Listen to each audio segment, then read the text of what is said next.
Muy buenas noches, les damos una cordial bienvenida a todos quienes se están conectando a la segunda charla virtual convocada por el Archivo Histórico del Guayas, sede adscrita a la EOD-MAC del Ministerio de Cultura y Patrimonio, conjuntamente con el Archivo Histórico Municipal de Loja. Cada martes tenemos una cita para reflexionar desde la historia y el arte sobre epidemias y pestes en el marco de la celebración del mes de del Ministerio de Cultura y Patrimonio, que contempla prácticas de documentación adecuadas tanto en el pasado como permite no solo la continuidad de la investigación y la innovación, sino también la evidencia de cómo se manejó esta crisis del COVID-19 para las generaciones futuras. Esta noche contamos con la presencia del doctor Gustavo Cáceres Castro, profesional conocido por vincular el campo de la medicina con la historia. Así lo confirman sus artículos y misceláneos publicados en prensa.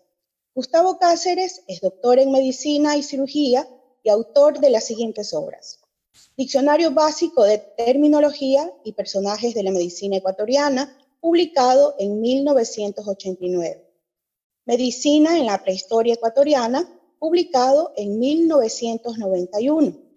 La Biblia, Medicina para el cuerpo y el alma, publicado el año 2002. Es miembro de la Sociedad Ecuatoriana de Medicina Escolar del Guayas, miembro de la Casa de la Cultura Núcleo del Guayas, miembro del Círculo de Periodistas del Guayas y miembro del Club de Historia del Archivo Histórico del Guayas. El tema que expondrá: ambiente sanitario, enfermedades y creencias ancestrales en épocas pretéritas en Guayaquil. Tendrá una duración de aproximadamente 30 a 40 minutos. Acompañará su charla con 13 diapositivas. Al término de la exposición, están cordialmente invitados a interactuar con el expositor. Doctor Gustavo Cáceres, cuenta usted con toda nuestra atención. Muchísimas gracias. Bienvenidos a la primera de las 4 charlas relacionadas con la salubridad de Guayaquil en tiempo de su independencia.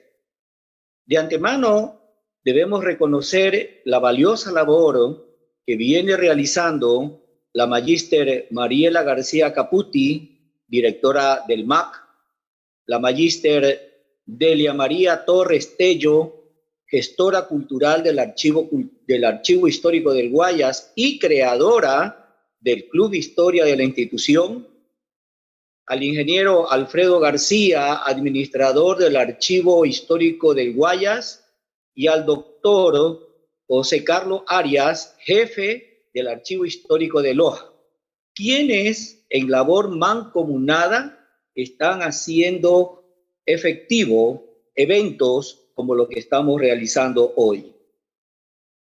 En esta primera charla que vamos a tratar sobre las enfermedades y las epidemias, debemos hacernos eco, en primer lugar, de la referencia de Francisco de Requena en su descripción de Guayaquil hacia el año de 1744. Tiene varios considerandos. En primer lugar, Guayaquil, por su situación geográfica, tiene un clima tropical.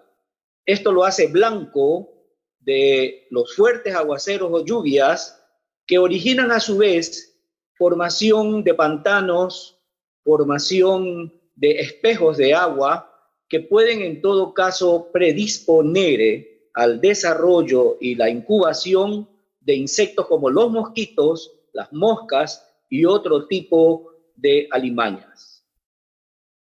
Requena también nos indica que el hacinamiento y el desaseo son factores importantes en la producción de las enfermedades.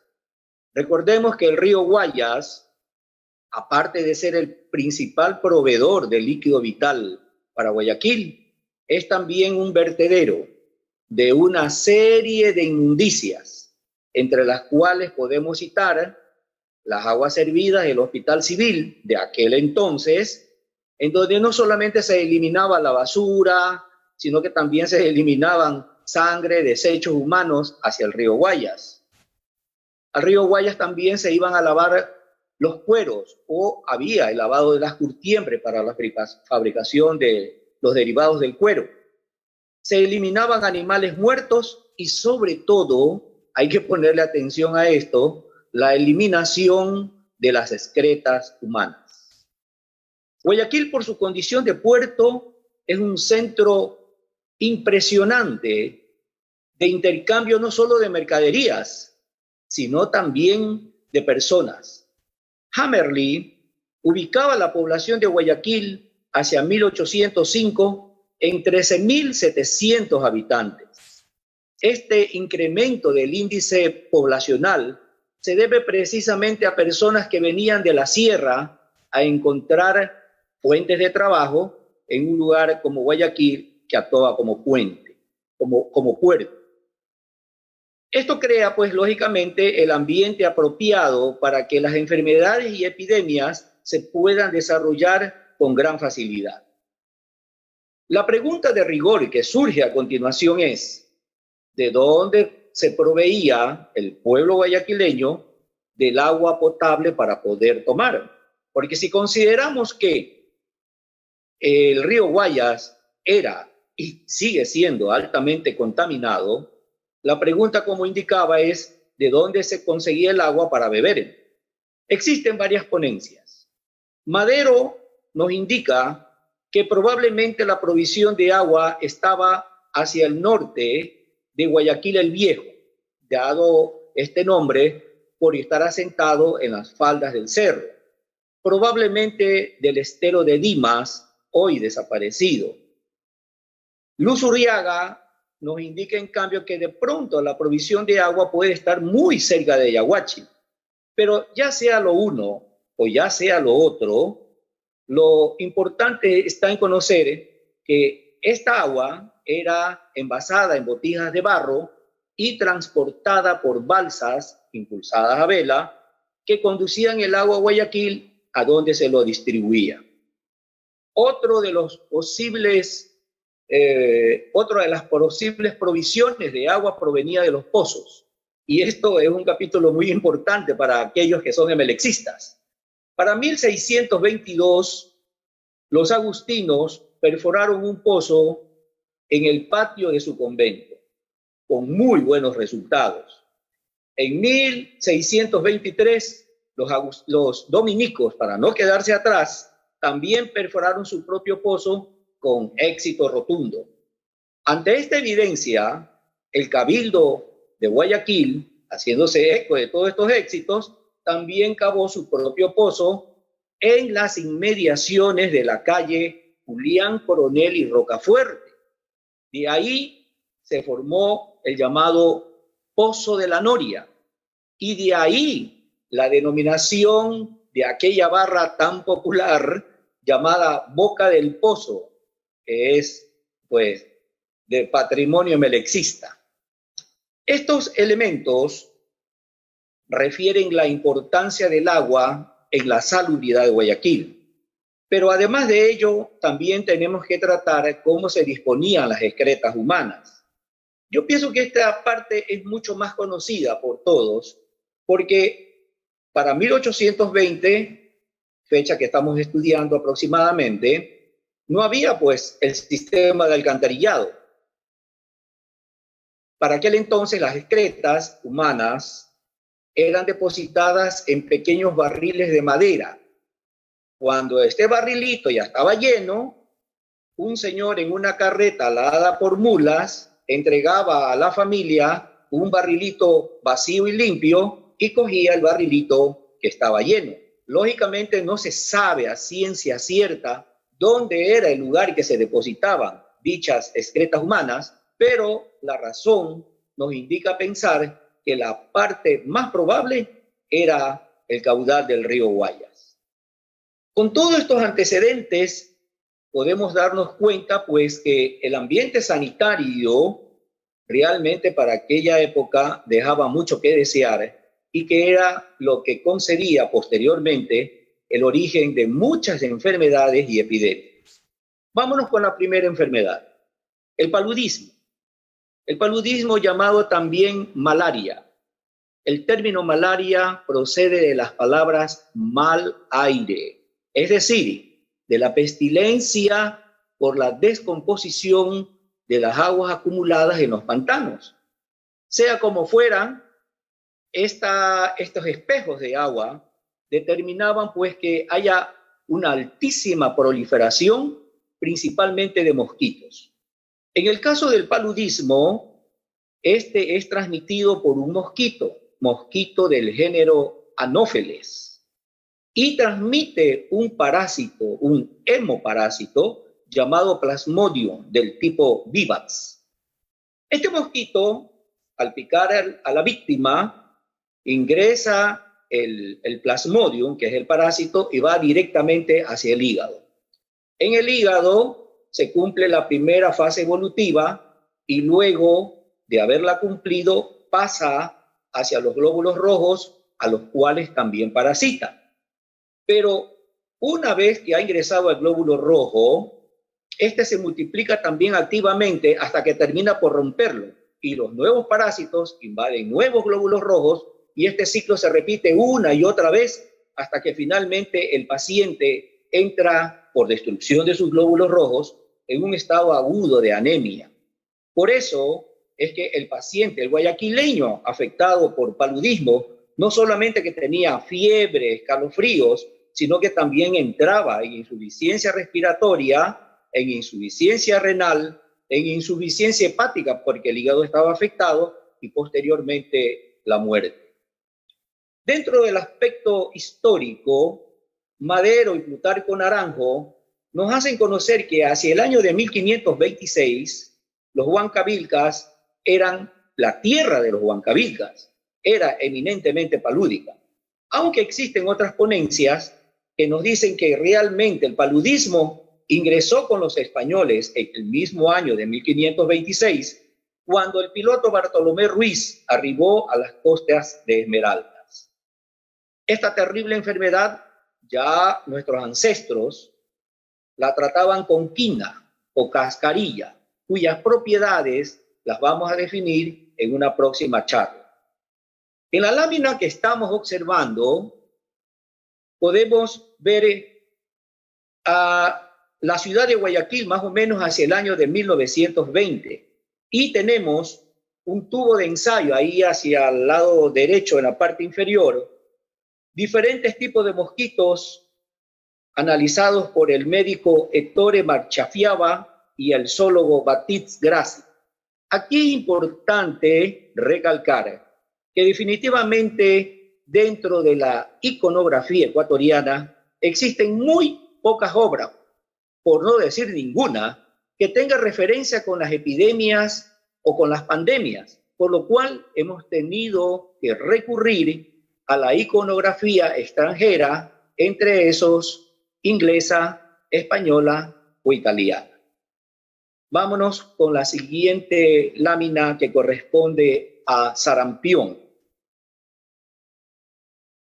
Definitivamente, hablando del sarampión, esta fue ingresada por los españoles hacia el año de 1526. Sin embargo, las epidemias, que son las más llamativas, se circunscriben hacia el año de 1533, 1535 con la llegada de Benalcázar a la ciudad de Guayaquil, y luego en 1585 y 1789. Esta enfermedad de tipo viral no solamente se caracterizaba por aquellas manchitas del tamaño de una cabeza de alfiler que aparece en la piel, sino que también se caracteriza por fiebre, escalofrío, principalmente neumonía, insuficiencia hepática, encefalitis trayendo consigo trastornos neurológicos y finalmente la muerte. En esta lámina estamos observando del Códice Florentino de 1540, una obra del franciscano español Bernardino Sahagún. Vámonos con viruela. La viruela quizás es una de las enfermedades de mayor mortalidad. Junto con la fiebre amarilla hacen una dupleta emblemática capaz de producir mortalidad al más alto nivel. Hacia 1521, la viruela se encontraba en México y luego en 1526 invade la parte norte de Sudamérica, para ser más específico el Tahuantinsuyo, en donde, a decir de Cieza de León, más de 200.000 personas perecen a causa de la viruela. Esto nos lleva a pensar en lo siguiente: la victoria de los españoles sobre los indígenas, sobre nuestro pueblo, no fue precisamente por la existencia de arcabuces, espadas o por los cañones. Simplemente fue porque nuestro pueblo no tenía los suficientes anticuerpos como para poder enfrentar la serie de enfermedades que ellos trajeron consigo. Hacia el año de 1531, todo el litoral está invadido por la viruela y se hace evidente, pues, desde el momento en que Gonzalo Pizarro ingresa a través de las costas de Manabí y de ahí, lógicamente, se disemina por todo el litoral. Esta enfermedad viral se caracterizaba por fiebre, ampollas cutáneas que luego se llenaban de pus y que finalmente se ulceraban. Estas úlceras y ampollas purulentas también invadían la boca y la nariz, produciendo ceguera, neumonía, encefalitis con sus repercusiones neurológicas, un cuadro intenso de infección llamado septicemia y finalmente la muerte. ¿Qué se hacía para tratar a la viruela? Ya desde aquel entonces se utilizaba un arbusto, la zarzaparrilla, que crecía silvestremente a orillas del río Guayas. Posteriormente se llegó a conocer que la razón de utilizarlo con tan buenos efectos es porque tenía un efecto antiinflamatorio, era un inmunomodulador, o sea que regulaba el sistema inmunitario del individuo, actuaba como un antibiótico natural y como depurativo. Tantas bondades tenía esta planta que en 1545 fue llevado a Sevilla, donde los científicos de aquel entonces le dieron luz verde no solo para ser utilizado en la viruela, sino también en la sífilis. En la lámina se da preponderancia a una serie de óleos que enaltecen la labor de Edward Jenner, un inglés, un médico inglés, que fue el descubridor de la vacuna contra la viruela. En la parte central se lo ve luchando contra la enfermedad. En el recuadro superior izquierdo se lo ve aplicándole la vacuna al niño James Piff. Y en el recuadro inferior izquierdo, su tratado científico respecto a la enfermedad. Hacia la derecha y hacia la parte inferior encontramos una imagen en donde se ven a personas que tenían la fantasía que por ponerse la vacuna adquirían característica de las vacas, porque la vacuna, aquella que se la inventó en aquel tiempo, provenía precisamente del ganado vacuno. Vámonos con la sífilis. Es una enfermedad de transmisión sexual. Hay una controversia en si que la sífilis ya existía en nuestro medio o si fue una reimplantación de la enfermedad por parte de los conquistadores en 1526, ya que esta enfermedad, la sífilis, se encontraba diseminada por toda Europa para aquel entonces, principalmente en Francia. De ahí que se la conocía también como sífilis francesa. Después de ingresar la bacteria, es decir, el treponema pallidum, en la piel o en la mucosa de los genitales, forma en dicho lugar una úlcera o chancro que luego desaparece espontáneamente y se ingresa a una segunda etapa en donde aparecen asimismo una serie de eritemas o manchas en la cara interna de los brazos, así como también de los muslos, hasta que se llega a un estado tóxico. Los afectados por la sífilis llega a un momento dado en que tiene una afección generalizada de todos los órganos, incluyendo el sistema nervioso, el cerebro, el corazón, los ganglios, produciendo ceguera, tumores y muerte. La salsa parrilla, como lo dije anteriormente, también era utilizada para poder tratarla.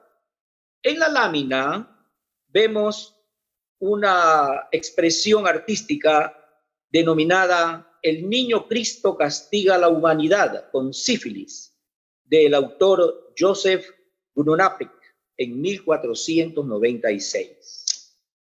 Vámonos con la siguiente, que es la lepra. Definitivamente está confirmado que la lepra ingresa a nuestras tierras por el comercio de esclavos negros que venían desde el norte de Cartagena de Indias y del sur de Lima. Esto se realiza más o menos alrededor de 1542 y luego en 1757. Esta enfermedad, muy antigua por cierto, porque ya incluso se la registra en el libro de Levítico del Antiguo Testamento, es producida por una bacteria, el Mycobacterium leprae, y altera principalmente el sistema nervioso periférico. ¿Qué quiero decir con esto? Que se altera la sensibilidad de la piel. Con esto, el paciente puede quemarse, puede hincarse y no siente. Y lógicamente, el daño a la piel pues se lo realiza.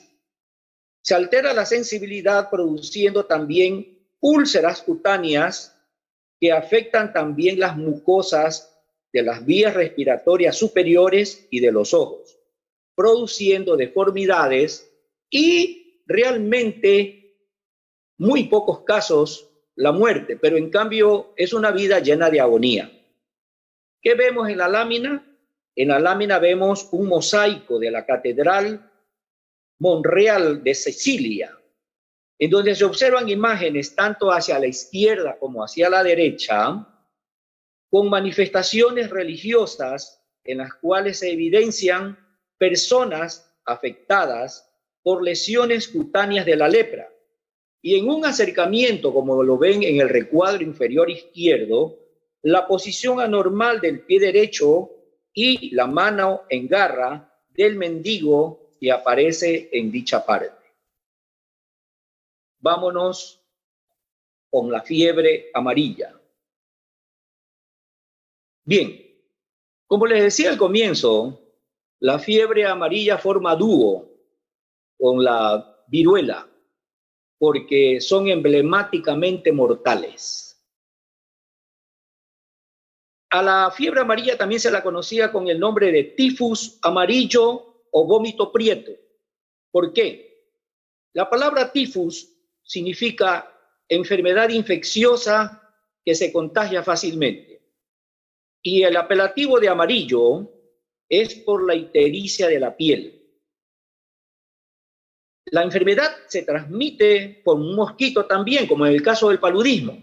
Pero en el paludismo el mosquito es del género Anopheles. En este caso, en el caso de la fiebre amarilla, el mosquito es del género Aedes aegypti, que es el mismo que transmite el Zika y el dengue. En este caso ya no se transmite un parásito como en el caso del paludismo, se transmite un virus del género Arbovirus. ¿Cómo se efectuaba el desarrollo de la enfermedad? Los arbovirus iban directamente al hígado, como en el caso del paludismo, pero a diferencia del paludismo, prácticamente en la fiebre amarilla lo terminan destruyendo. Los glóbulos rojos que también transitan por el lugar del área hepática y en forma general después, terminan también siendo destruidos, produciendo cuadros intensos de anemia. Como en el hígado se producen los factores de coagulación, mucho ojo con esto, como en el hígado también se producen los factores de coagulación, se alteran también todos los factores sanguíneos que tienen que ver con dicha coagulación. Entonces se presentan hemorragias orales, hemorragias nasales, oculares y principalmente gástricas. Algo parecido a lo que pasa cuando se revienta, por decirlo así, una úlcera del estómago. La sangre acumulada en el interior del estómago se digiere parcialmente, adopta una coloración negruzca y lógicamente en el momento de producirse el vómito se elimina un producto negruzco. De ahí el nombre de vómito prieto. La fiebre amarilla, ya en su fase tóxica, presenta insuficiencia hepática e insuficiencia renal, delirio, coma y finalmente la muerte. ¿En qué momento la fiebre amarilla hace presencia en Guayaquil? La fiebre amarilla ingresa a Guayaquil en 1740 desde Panamá por la Armada de los Galeones del Sur. Luego se replica en 1743. Y cuando daba la impresión de que ya se había ido, reaparece en agosto de 1842, transportada por la goleta Reina Victoria, aunque parezca paradójico, también de Panamá. Para el año de 1842, en que se reubica otra vez esta pandemia, Vicente Rocafuerte ya estaba en la gobernación y hace todos sus esfuerzos por poder controlarla. La fiebre amarilla se repite muchas veces, en 1853, en 1867, en 1880 y finalmente en 1919. No porque desaparece este tipo de agente causal, sino porque desaparece el transmisor, el mosquito. En este caso, como lo dije anteriormente, el Aedes aegypti. ¿Cómo se lo trataban? Se lo trataba así mismo con quina o cascarilla. Más o menos la quina o cascarilla, hablando ya de la fiebre amarilla, se hace evidente ante el mundo entre el año 1632 y 1635. ¿Y por qué se la utilizaba a la quina o cascarilla? Porque bajaba la fiebre, porque actuaba como un sudorífico, actuaba como antiespasmódico y mejora las afecciones bronquiales y neurológicas. En la lámina que tenemos, en la parte superior derecha en amarillo, aparece la firma de Vicente Rocafuerte. Aquí vemos cómo también el arte es influenciado por las enfermedades o por las epidemias. Mucho más abajo, en ese bajo relieve que observan, se ve a Vicente Rocafuerte asistiendo a un afectado por la fiebre amarilla. Esta imagen se encuentra en el fuste del monumento dedicado a Vicente Rocafuerte y que se encuentra localizado frente a la iglesia de San Francisco. Como anécdota, este monumento a Vicente Rocafuerte es uno de los primeros en Guayaquil y es también uno de los únicos que sobrevive al gran incendio de 1896. Finalmente, en la parte inferior de la lámina encontramos pues a un paramédico llevando pues a un paciente en una carreta alada por caballos. Vámonos ahora sí con tuberculosis. La tuberculosis, de acuerdo a los informes del Interior dirigidos al Supremo Gobierno en 1870, esto se encuentra en el Archivo Municipal de Guayaquil, la tuberculosis se desarrolla hacia 1802 entre los trabajadores del puerto. Se la conocía también como peste blanca o tuberculosis grasa. El Cabildo hace todo lo posible por controlarla, pero desgraciadamente la falta de recursos económicos se lo impedía. La desnutrición y la pobreza juegan papel importante en la causa de la enfermedad. Como recuerdo incluso de esta afección de la tuberculosis, podemos recordar pues al Hospital Calixto Romero, situado en las calles Boyacá y Julián Coronel, que hacia el año de 1946 fue incendiado a propósito, porque aquí no solamente servía de alojamiento para los enfermos de tuberculosis, sino que también servía de alojamiento para millares de ratas y murciélagos. Por eso el Cabildo decidió desaparecerlo, quemándolo, lógicamente asistido por un preparado cuerpo de bomberos, y este Calixto Romero posteriormente es reemplazado por el Hospital Alfredo Valenzuela, perteneciente a la Liga Ecuatoriana Antituberculosa, que se situaba, y digo se situaba porque actualmente ya dejó de funcionar, en el primer descanso que hay para subir al Canal 2. En la lámina se observa una obra artística titulada La Miseria, de 1886, cuyo autor es Cristóbal Rojas, en donde se hace como un autorretrato, porque él también estaba enfermo de tuberculosis.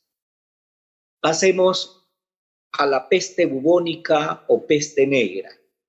Esta enfermedad, en un principio no decidí considerarla, porque a pesar de que ya tuvo su terrible historia en Europa hacia el año de 1347, recién se hizo presente en Guayaquil hacia el año de 1908, y como eso ya pertenecía al siglo XX, pues como que no consideré, porque lo que hemos estado relatando son en los albores de la independencia de Guayaquil, que es más bien para 1820, pero por considerarla de importancia decidimos incluirla. ¿De dónde proviene la peste negra?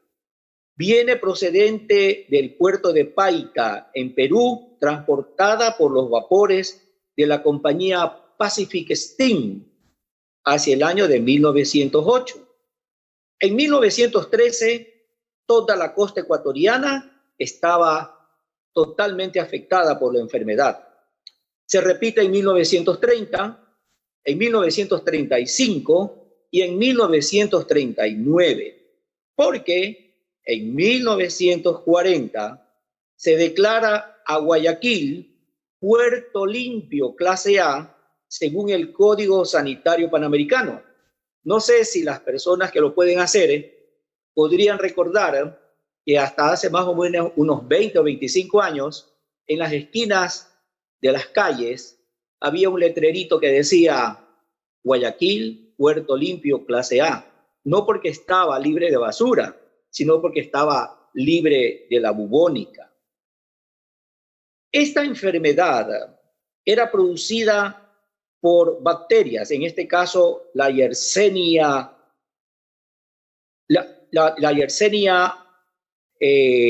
pestis, que es transmitida por medio de pulgas que tenían las ratas. ¿Por qué el nombre de bubónica? El nombre de bubónica proviene porque una vez que la bacteria, la Yersinia pestis, ingresa al organismo, produce un agrandamiento de los ganglios, principalmente a nivel del cuello, a nivel de las axilas y a nivel de la ingle. Este agrandamiento de los ganglios también se lo denomina bubón, porque el tamaño de los ganglios llega a tener el tamaño de un huevo de gallina. Entonces, este abultamiento llamado bubón es lo que permite calificar a la peste como peste bubónica. Peste, entre paréntesis, significa pestilencia, mal olor. Entonces, era una enfermedad que se caracterizaba por el agrandamiento de ganglios, que se los denominaba bubones. Y el denominativo de peste negra era porque una vez que se entraba al estado tóxico de la enfermedad, este producía necrosis o gangrena de la piel, principalmente a nivel de los pies, a nivel de las manos y a nivel de la nariz. Entonces, esta coloración negruzca de la piel en los lugares que hemos mencionado, producto de una necrosis, lógicamente conduce después a una septicemia y posteriormente a la muerte. En la lámina que tenemos hacia el lado derecho, vemos como nuevamente el arte desempeña un gran papel de influencia ante una enfermedad. Esto corresponde a un óleo denominado El Triunfo de la Muerte de Peter Bruegel. Vámonos con las creencias ancestrales. De acuerdo al texto Medicina Aborigen de Eduardo Estrella, hacia los años 20 del siglo XIX, el pueblo guayaquileño seguía creyendo que las enfermedades se producían por causas mágico-religiosas. Y para contrarrestarlas, por supuesto, se necesitaba toda una serie de conjuros y prácticas místicas de hechicería. Uno de los más conocidos, que tiene vigencia hasta la actualidad, es el famoso mal de ojo. ¿Por qué se produce el mal de ojo? Por el magnetismo o la electricidad de la persona en su mirada en contra de los afectados, en este caso niños, produciendo fiebre, diarrea, vómitos, desnutrición e incluso la muerte. ¿Cómo se lo prevenía? ¿Cómo se lo sigue previniendo? Al menos se lo sigue utilizando en las regiones campestres.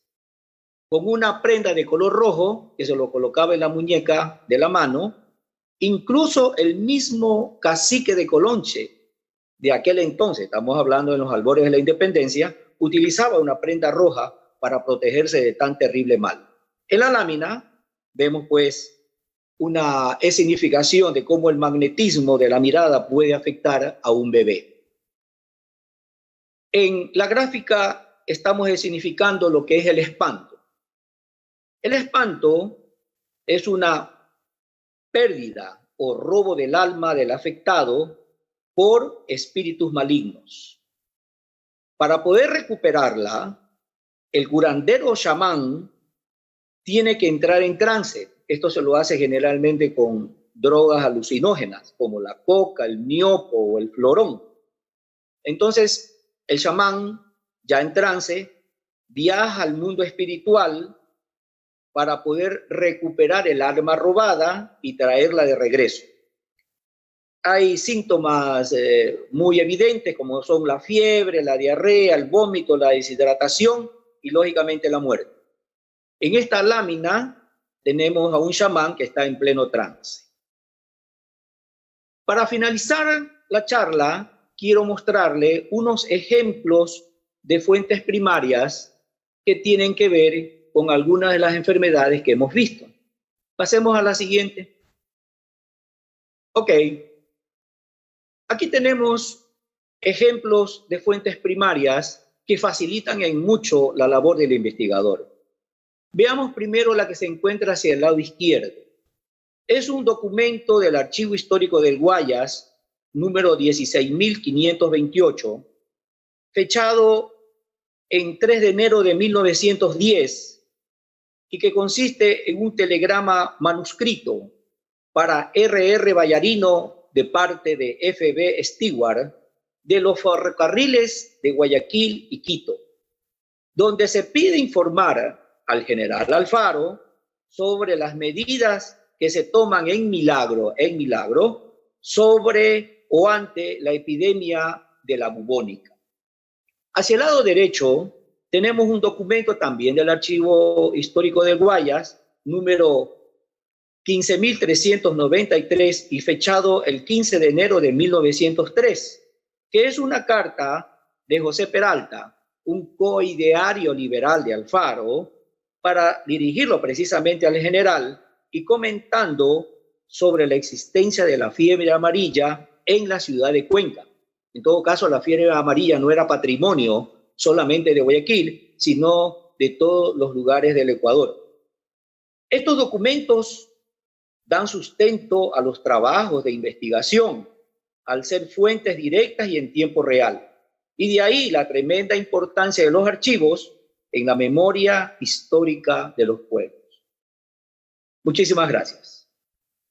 Agradecemos al doctor Gustavo Cáceres por su exposición y este es el momento que tenemos para poder solventar algunas inquietudes de parte del público.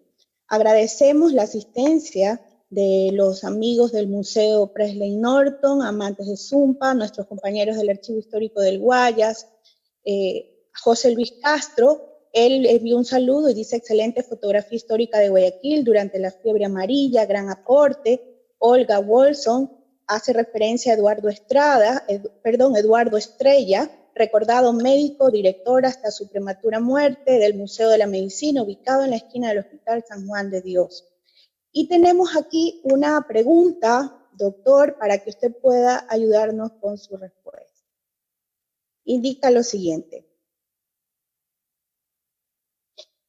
De parte del ingeniero Alfredo García, responsable del Archivo Histórico del Guayas. ¿Por qué si en los actuales momentos vivimos una etapa de mucha asepsia debido a la prevención del COVID-19, a qué se debe que las actuales autoridades sanitarias notifican que existe un rebrote del sarampión y otras enfermedades que prácticamente damos por descontadas que ya no nos afectan? Magnífico. Esto se debe principalmente a que como el COVID-19 es un virus que afecta el sistema inmunológico, lo afecta en una forma general, no solamente como sensible al COVID, sino que el sistema inmunológico del individuo está como debilitado. Esto determina que al estar el sistema inmunológico debilitado, es fácil presa no solo del COVID-19, que ya lo afectó, sino que también puede sufrir la afectación por otro tipo de virus. Recordemos que el virus del COVID-19 y el virus del sarampión como que pertenecen al mismo tipo de género. Ahora, generalmente los virus muy difícilmente desaparecen. Lo que está pasando es que, como en el caso del sarampión, el individuo una vez que adquiere la enfermedad también adquiere inmunidad. Pero el hecho de que haya adquirido inmunidad para no tener los síntomas no significa pues que el virus del sarampión permanezca latente, esa es la palabra, latente, y ante la primera señal de que el sistema inmunológico del afectado decae, aprovecha la oportunidad para poder introducirse. Muy bien. Tenemos aquí otra consulta de Kevin Figueroa. Él pregunta si se hizo más investigaciones sobre la gripe española. No, actualmente lo de la gripe española, tengo información que fue una de las pandemias en España que diezmó muchísima gente en Europa, pero desgraciadamente como es una enfermedad que aquí tuvo muy poca repercusión, probablemente por la distancia para aquella época, entonces realmente no tengo una información certera sobre las causas. Es un proceso viral, pero no precisamente cómo se diseminó dicha enfermedad. Bien. Tenemos aquí el pedido de una de las personas que nos está acompañando. Por fallas técnicas no se pudo observar la exposición de viruela. Si sería factible volverle a explicar. Perdón, ¿de cuál imagen?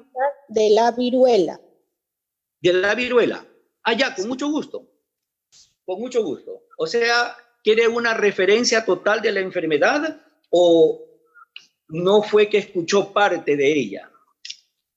Vamos a remitirnos a la lámina y hacer una breve explicación de la viruela. Eso. En la lámina se observan óleos que enaltecen la labor de Edward Jenner, que era un médico inglés, por ser descubridor de la vacuna contra la viruela. Ahí vemos en la porción central, en la parte más grande, más evidente, es donde se ve a Edward Jenner combatiendo a la enfermedad. En el recuadro del lado izquierdo superior se encuentra el médico inglés aplicando la vacuna al niño James Phipps. Es un niño de 8 años en el cual él experimenta por primera vez cómo la viruela de las vacas puede ser aplicado a los humanos con la consiguiente obtención de anticuerpos. Eso es lo que se representa en la parte o en el recuadro superior izquierdo. En el recuadro que está en la parte inferior izquierda, simplemente es la foto del médico inglés, de Jenner, y su tratado científico respecto a la enfermedad. Y finalmente, hacia el lado derecho, en la parte inferior, donde se ve ahí una gordita que está con el brazo extendido. Está con el brazo extendido porque le están aplicando la vacuna. Pero es como para poder expresar cierto tipo de apreciaciones que tenían los habitantes de ese lugar, de que si se ponían la vacuna, podían adquirir las características de la vaca. porque precisamente, como explicaba, la vacuna primeramente es de las vacas, el virus de la viruela, perdón, es primeramente de las vacas que luego es transmitido al ser humano para obtener los respectivos anticuerpos. Listo. Muy bien. Tenemos aquí otra consulta que la hace Mariuxi Prieto. Ella dice lo siguiente: si ya había llegado la fiebre amarilla a Guayaquil antes de 1842, ¿por qué hubo negligencia médica en confirmar la presencia de la enfermedad a finales de agosto de 1842? Ya, realmente esa pregunta sí que es difícil, porque si había negligencia médica antes de 1842, realmente, así como existe negligencia en la actualidad, es difícil poder justificar la negligencia que hubo en aquel entonces. Además, debemos recordar que antes de 1842, la fiebre amarilla como que desaparece. Entonces, de pronto, las autoridades sanitarias se descuidaron pensando de que ya la enfermedad había sido dominada y no se dieron cuenta, pues, que para esa fecha, otra vez, la enfermedad se vuelve a instalar. Muy bien. Cristian Gonzaga dice lo siguiente: más allá de la pobreza, ¿qué otros factores culturales producen que en Guayaquil se genere una manifestación de enfermedades como ocurrió y ocurre en la actualidad? ¿Me repite la pregunta, por favor? Más allá de la pobreza, ¿qué otros factores culturales producen que en Guayaquil se genere una manifestación de enfermedades como ocurrió y ocurre en la actualidad? Me da pena decirlo, pero los otros factores podría ser la ignorancia y el descuido. Desgraciadamente, mucha parte del pueblo está sujeto a creencias y a subestimar ciertos cuadros que por más que se les diga esto es peligroso, lo hacen. Como por ejemplo ahora con el COVID, se les dice a las personas utilicen mascarilla para prevenir y no la utilizan. Entonces, más allá de la desnutrición y de la pobreza, existen factores culturales como el desconocimiento, como la ignorancia y sobre todo por el desinterés que se puede tomar ante ciertas enfermedades. Muy bien. Damos un saludo a los amigos de la Cancillería peruana y aquí ellos hacen una consulta. Las creencias en espantos y mal de ojo todavía subsisten junto con sus tratamientos, que forman parte de tradiciones generacionales o prácticas de curandería. ¿Podría ilustrarnos con respecto a dichas prácticas? La práctica de la hechicería es una práctica universal. Realmente, aparte de lo que le indicaba como preventivo y como curativo, porque mencionaba que en el espanto, que se trata pues de una sustracción o pérdida del alma por parte de un espíritu maligno, esto hace pues que el chamán tenga que utilizar elementos alucinógenos como la coca, el florón o el miopo, y esto es una creencia ya arraigada en las culturas, no solamente de Ecuador, sino también de Perú, porque esto, como le decía, es universal. Entonces, realmente las prácticas son como universales. Lo mismo que se practica en Ecuador, somos del mismo pueblo hispano, también se practican en el Perú. Y con respecto a lo del mal de ojo, este mal de ojo sí tiene parte de su patrimonio aquí en Ecuador. Realmente la vez pasada que estuve en Lima, algo escuché sobre el asunto del mal de ojo, pero no con tanta intensidad como se lo menciona aquí. Aquí cualquier vómito, fiebre o diarrea, principalmente en el campo, se lo atañe al mal de ojo. Hay la persona, perdón un ratito que se me estaba escapando, aunque esto es motivo de otra charla. La persona que preguntaba de esto es del Perú, ¿no? Así es. Ya, sí, hay una parte muy interesante con respecto a este tipo de situación. Tengo entendido que la quino cascarilla, no sé si estoy equivocado, es tanta su preponderancia que incluso forma parte del escudo nacional del Perú. No sé si la persona que me está escuchando o que la pueda usted, digamos, contactar, me dé afirmado por lo cierto.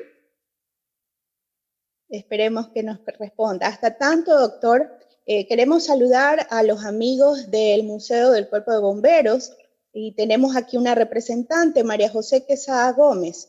Ella dice lo siguiente: he escuchado de los baños en el río Guayas que le recomendaban a personas enfermas que venían de la sierra. ¿Cómo era esto si el Guayas desde siempre ha tenido un nivel de contaminación? Perfecto.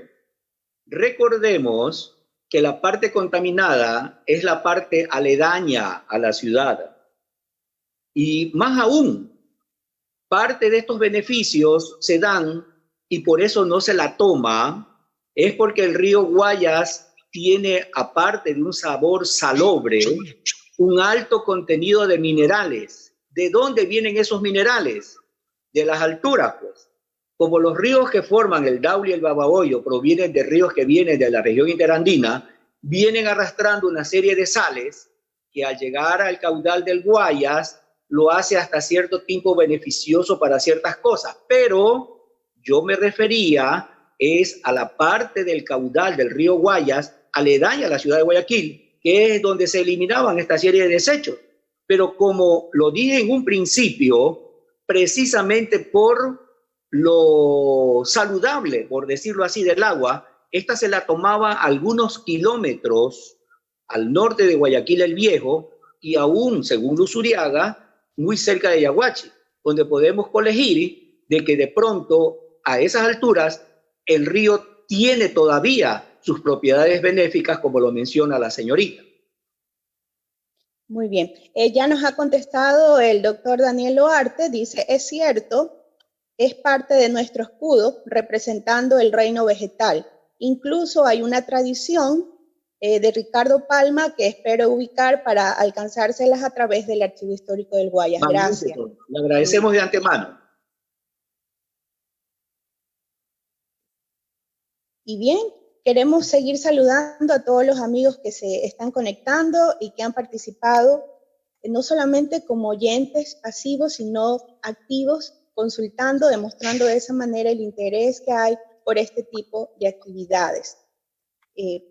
Tenemos una pregunta más, un comentario más bien del antropólogo Daniel Javier Calvanagua y la gripe española del año 1918 también mató gente en Sudamérica, en Argentina, mató como 3.000 personas según Felipe Pigna, en Venezuela y Chile, 20.000 en Ecuador, no se sabe cuántos murieron por esas cosas políticas de la vida, pero creer que en Ecuador murió poca gente en 1918 por gripe española es pecar de ingenuo. Tenemos otro comentario de parte de nuestra directora, la magíster Mariela García Caputi, ante la pregunta de prácticas actuales sobre el mal de ojo, tenemos las cintas rojas que se les atan a los niños en las muñecas de sus brazos. Se conserva aún el pase del huevo. Todo esto en comunidades de la península de Santa Elena o en el interior de la provincia del Guayas. Magnífico.